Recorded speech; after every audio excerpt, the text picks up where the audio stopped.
Before we continue on to the next mimer, let's first give a quick synopsis of the content of the previous mimer, Parsha of Mimer Shlach Lecha Anashim. So this is the Mimer Shlach Lecha Anashim, Tavshin Yud Aleph. The Rebbe said Shabbos Mevorchim, Tammuz Tavshin Yud Aleph.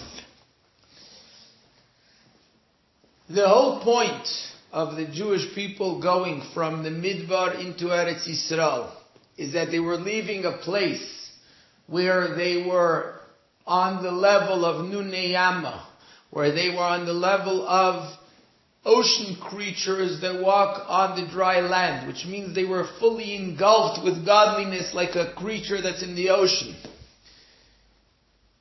Their entire life was one with holiness and godliness.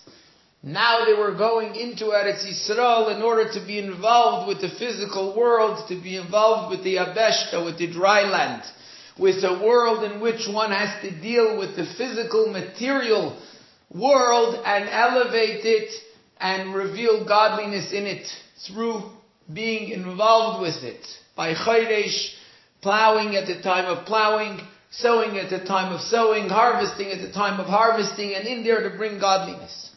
Why? What's the purpose? What's the reason why that's such an important thing? Because ultimately, despite the fact that we have a few, very select few neshamas who are Nunei Yama, who their mission is not to be involved with the physical world.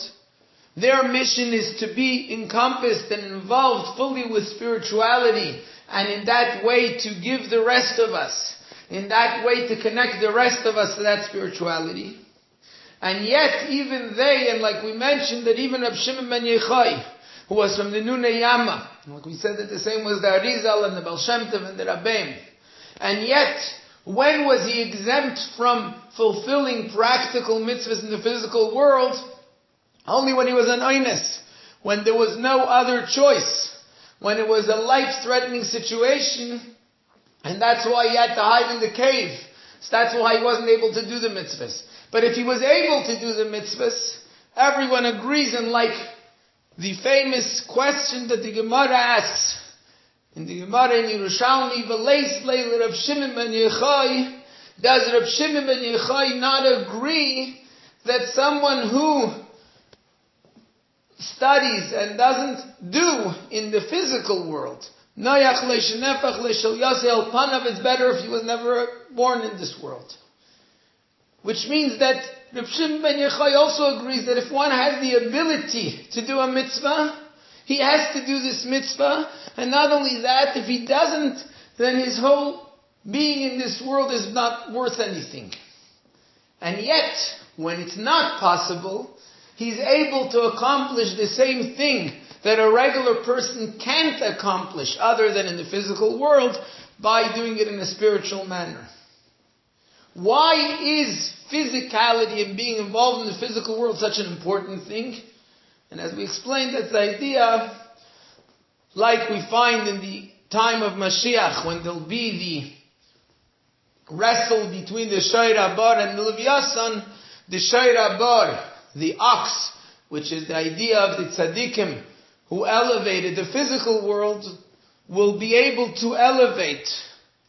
Noitetz l'Levyasan b'karnav, he'll use his horns, which are the most material part of this ox, in order to lift up the Levyasan, the spirituality.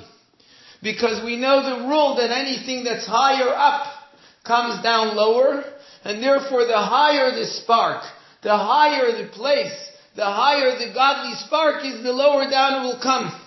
So when someone's able to be involved with the physical world, he's actually elevating the essence of godliness. He's bringing out the sparks that come from the very essence. And in that way, he's bringing even the spiritual levels to a higher level. That's the general idea of why the Jews had to leave the Midbar. They had to leave the desert. They had to leave their spiritual life, their ocean life, so to speak, and go on to dry land life and be involved with the world, because that's a higher level. That's something which is the ultimate purpose. The Meraglim were afraid of it. They said, Eretz Echeles Yishvehi, if we'll be involved with the physical world, it's going to swallow us up. But Kalev said to them, no, this is the purpose. Im Chafetz Banu Hashem, this is what Hashem wants. This is the will of Hashem.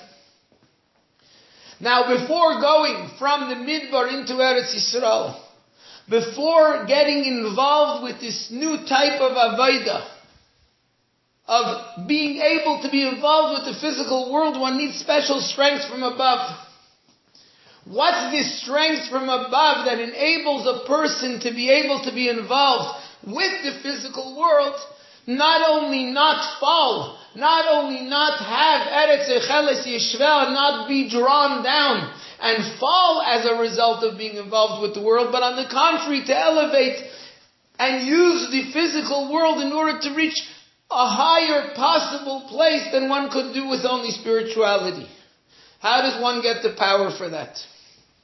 And this is why Moshe Rabbeinu said, Shlach lecha, Moshe Rabbeinu was now going to send L'daitcha, with the knowledge of Moshe, with the understanding of Moshe. People of Moshe, Kulam Anashim, people that are shluchim, that are messengers, that are emissaries of Moshe Rabbeinu. They have the power of Moshe Rabbeinu to come and bring the level of Moshe Rabbeinu to the rest of the Jewish people, specifically as a preparation for their entering the land of Eretz Yisrael.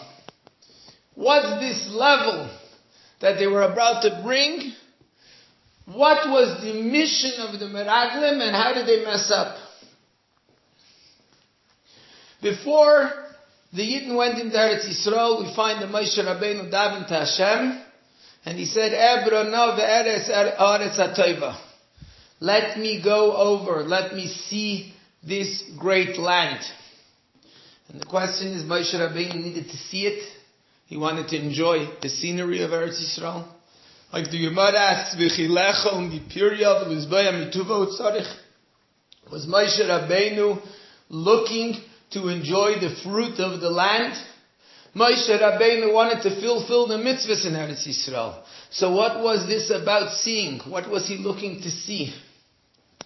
And the explanation that Chassidus explains is that Moshe Rabbeinu davened 515 tefillahs just to see Eretz Yisrael, not for himself. He wanted to be able to bring into the Jewish people this level of seeing. And that's why once it didn't happen, in Parshas Vayeschanan, when Hashem said to him, no, you can't do it, what does Moshe Rabbeinu say to the Yidden? Va'ata Yisrael Shema. Now that I couldn't do this, now you'll be on the level of Shema, of hearing. What's the difference between the level of seeing and the level of hearing? And what is that special level of Moshe Rabbeinu called seeing?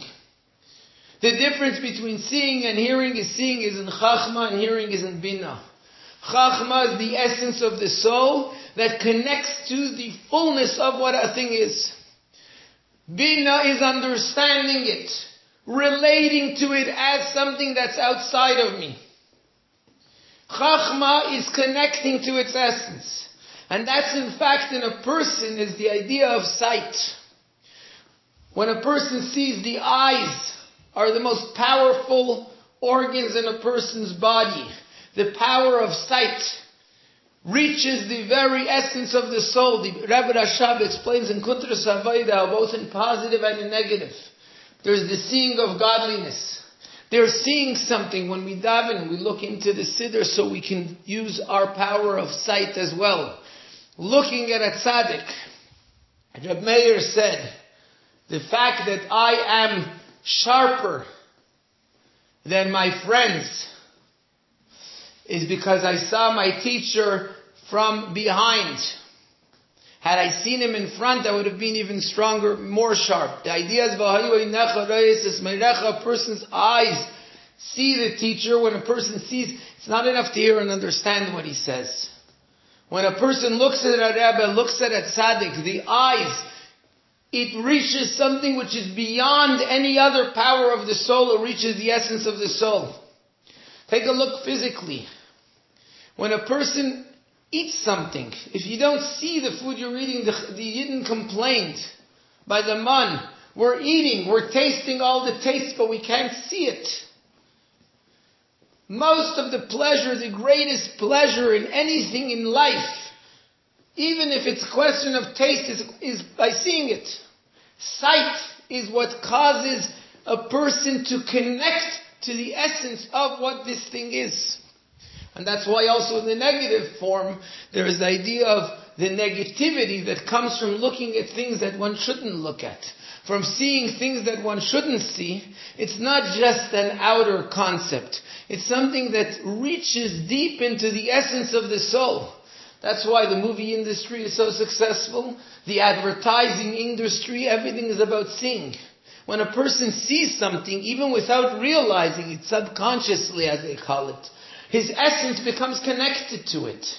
It makes an imprint that is not quickly and easily forgotten because it reaches the very essence of who he is, of what he's all about.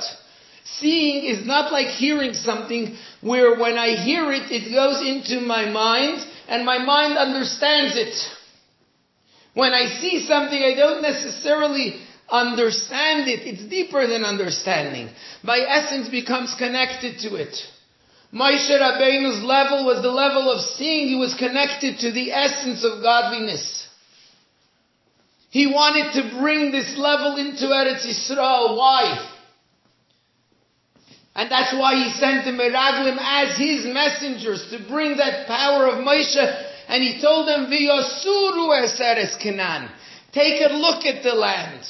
What's the idea of taking a look? He wanted them to see the land and bring that power of sight into the land as something which is being drawn down from Moshe Rabbeinu.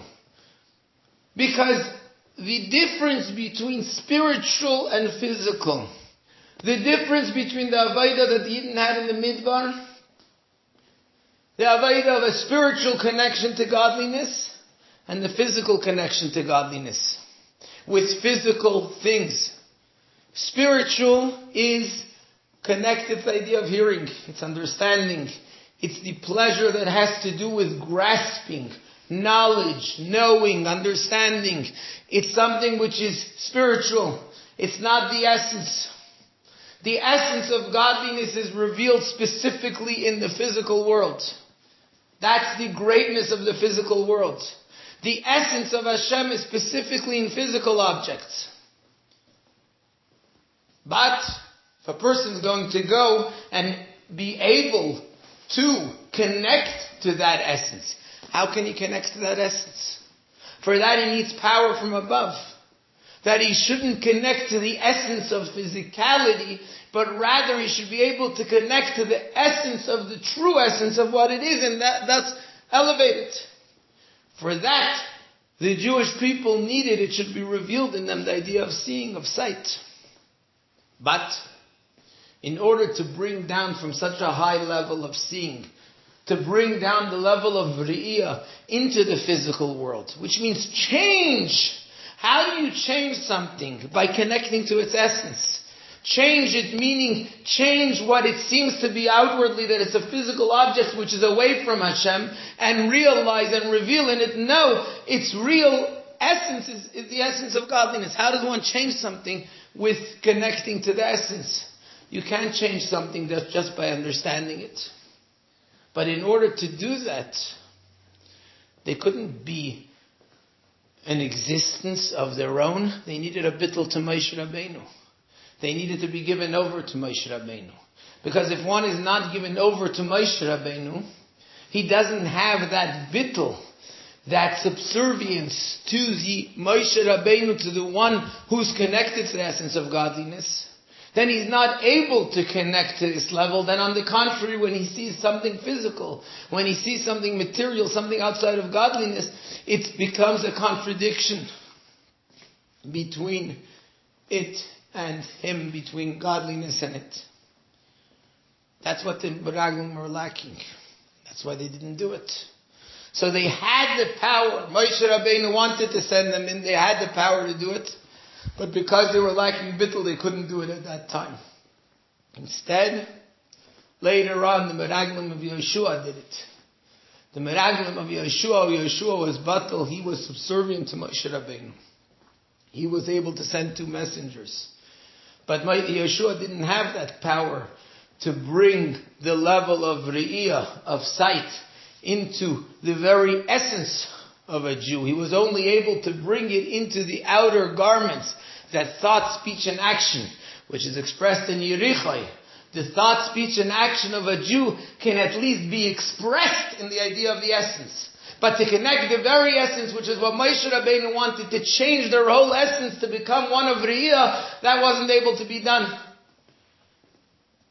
Now, as we prepare to go into Eretz Yisrael with the coming of Mashiach, and so also in every generation, but specifically in our time, what the important thing, in order that we should have Re'iyah, in order we should be able to be involved in the world and realize the truth of it, what we need is that bittul to Moshe Rabbeinu, to the extension of Moshe Rabbeinu, that's in every generation, and specifically in our generation, the bittul to the Rebbe, that enables us to actually be able to connect to the reality of the world, and thus not only not fall, but on the contrary, take the world and transform the world and use the world to prepare it for the highest level to go into Eretz Yisrael with the coming of Mashiach.